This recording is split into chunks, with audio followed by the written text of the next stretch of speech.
But it is so important as I bring all these experiences and lessons together and reflect on it as a journalist covering this campaign of 2008. I'm going to have an opportunity to take questions, and I will look forward to that and talking about the specifics of the campaign, if you will, but I just would like to close on some final thoughts on this. Herb Bloch coined the phrase McCarthyism. Joe McCarthy was a central figure on Meet the Press in the 50s.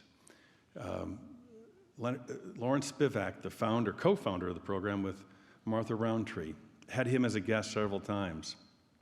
And I told Herb Bloch one time about McCarthy's appearances, many of which he remembered. I told him that Lawrence Spivak told me that one time McCarthy brought a gun to the studio of Meet the Press and actually rested it on his thigh. And Spivak said he did not know if the gun was for Spivak, for the other questioners, for McCarthy himself. And Herb said, "That's great!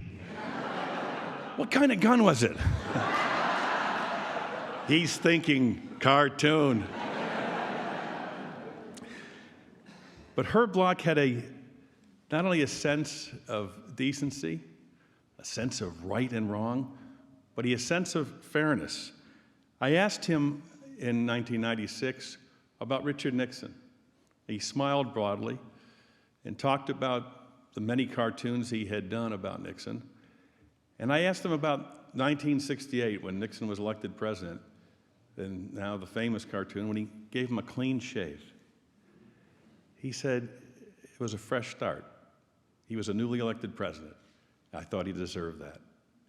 Despite the many times that Herb had differed and disagreed with Nixon as a central figure in the House on Un-American Activities, as vice president, as a candidate in 1960 for president, 62 for governor of California. You don't have the press to kick around anymore. In 68, Herb was willing to wipe the slate clean and start again. And then he added, "But I always knew the beard was there underneath." Herb did a wonderful cartoon about the damn media again, about politicians complaining about the media as a campaign tool, as a way to rally the base and rally the troops. And he said, "You guys, there you go again, actually reporting what they actually said." What an important lesson for all of us in this profession. Our obligation is to report what they say, is to make them uncomfortable by showing them what they had said a year ago or 2 years ago or 3 years ago. People often kid me anywhere I go, including on Saturday Night Live. Why do I put things up on the screen? Senator, let me show you what you said 2 years ago or 3 years. I'm not trying to play gotcha. I'm not trying to trick them. What I'm trying to do is get a sense of intellectual consistency. Or, if people have changed their mind, what is their path? What is their intellectual journey? I'm still amazed that more politicians don't say, "You're exactly right, Tim. That is the way I felt about stem cell research 4 years ago." And that's exactly what I said. But I've changed my mind, and let me tell you why. This is who I've talked to. This is what I've experienced in my own life, or the lessons I've learned from my constituents who have been affected by it. I think the country, no matter what ideology or philosophy, would stand and salute and applaud and say, "I respect you for your willingness and ability to change your mind in light of new evidence." It is so essential that our politicians not just be able to revert to their websites or their 30-second commercials and tell you they are going to preserve the peace and protect the environment and save Social Security and cut taxes, all in the first year. Because it doesn't add up, either financially, morally, and politically. It is only through constant scrutiny and questioning, the spotlight, as John mentioned, asking over and over again, Just what are your plans? You say you're going to stay in Iraq. How long? Why? At what cost? You say you're going to withdraw from Iraq immediately. How? At what cost? And when? I went back this Sunday and replayed Meet the Press from March 16th, 5 years ago, the Sunday before the start of the war, with Vice President Cheney was a guest. And the questions were as follows. Mr. Vice President, you said we would be greeted as liberators. What if we are not? What if there's a long, protracted, bloody insurrection where the United States and the Iraqis undertake significant casualties? And his response was, I think that is wrong. We will be greeted as liberators. I asked about General Shinseki, saying we would need hundreds of thousands of troops for years to come in order to occupy Iraq, and the Vice President said, that's wrong, we would not need that number of troops. I asked about Shiites and Sunnis and Kurds and ethnic strife. He said of all the places in the world, he did not think that would happen in Iraq.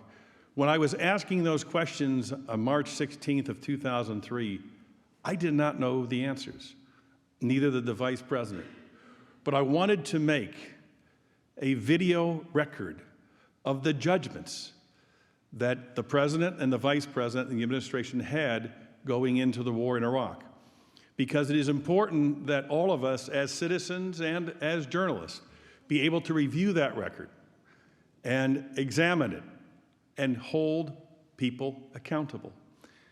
When the whole issue of weapons of mass destruction surfaced, I did not view it as a Republican issue or a Democratic issue or a conservative issue or as a liberal issue. But I do know that if people say something exists and it doesn't, it's a colossal intelligence failure by the United States government. And whether you're a Democrat or Republican, a liberal or conservative, I think you have an obligation to find out what happened and why. How could we have been so wrong? It's not a political statement. It's the statement of a journalist, an honest inquiry, asking for an honest answer.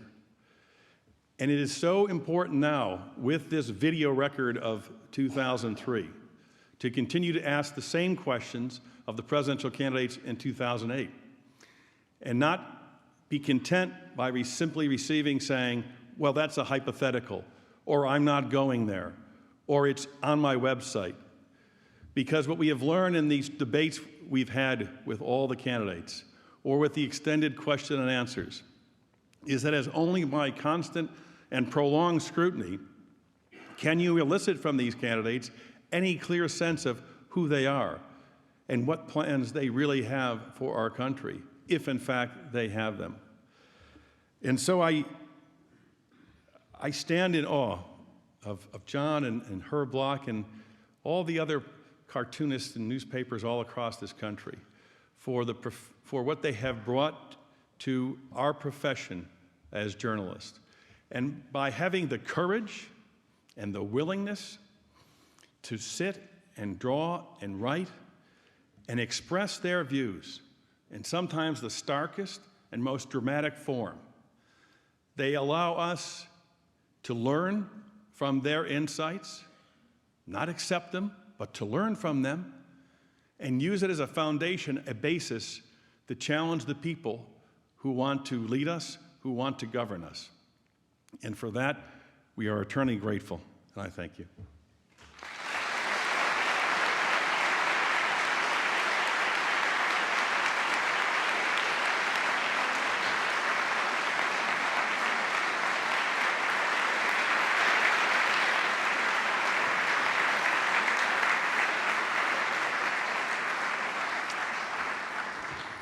John, my only request is most of these cartoonists make my cheeks too big, so if you could just be a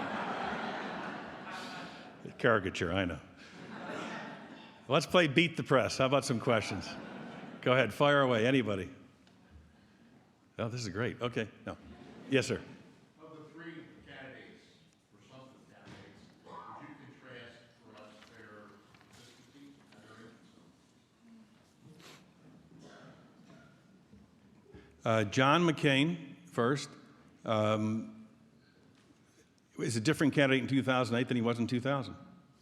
In 2000, he was someone who spoke out against the Bush tax cuts in very loud terms, someone whose view of immigration was overall reform, not starting with the security fence, although that was a component of it, but was not particularly emphasized. Someone who believed and has been outspoken very deeply on the issue of torture. And a few months ago, kind of got muddled up in different legislation. He's someone who was openly critical of Pat Robertson and Jerry Falwell, and has now tried very hard to move from that and embrace all the components, elements of the Republican Party. I understand politically what he's doing, but there is a profound difference in certainly the emphasis of some of the things that he has talked about. The one interesting thing that he says is the lasting lesson of the 2000 campaign is he did not speak out about the Confederate flag in South Carolina and regretted it enormously. And after that campaign, went to South Carolina and gave a speech about what the flag represented to him and urged that the state government take it down. And to that issue, he has remained entirely consistent.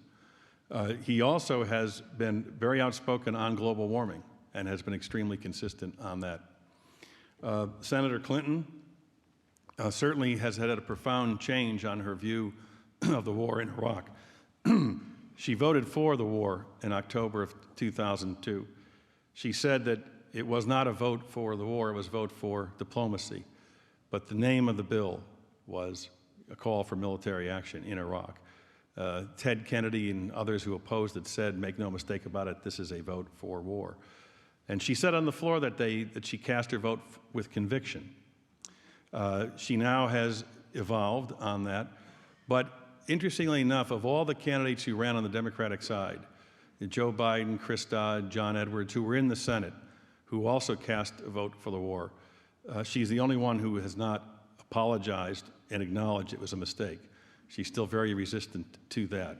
She said if she had an opportunity to cast a vote again, she wouldn't, but does not go as far as the other candidates. And her campaign has explained it to me that it would be perceived as a sign of weakness in a potential commander-in-chief. She said today that she is the most transparent of all the candidates because there have been all these books written about her. But I do think that tomorrow, for example, you'll, for the first time, receive some records of her performance as activities as First Lady, which has been a long, tedious process.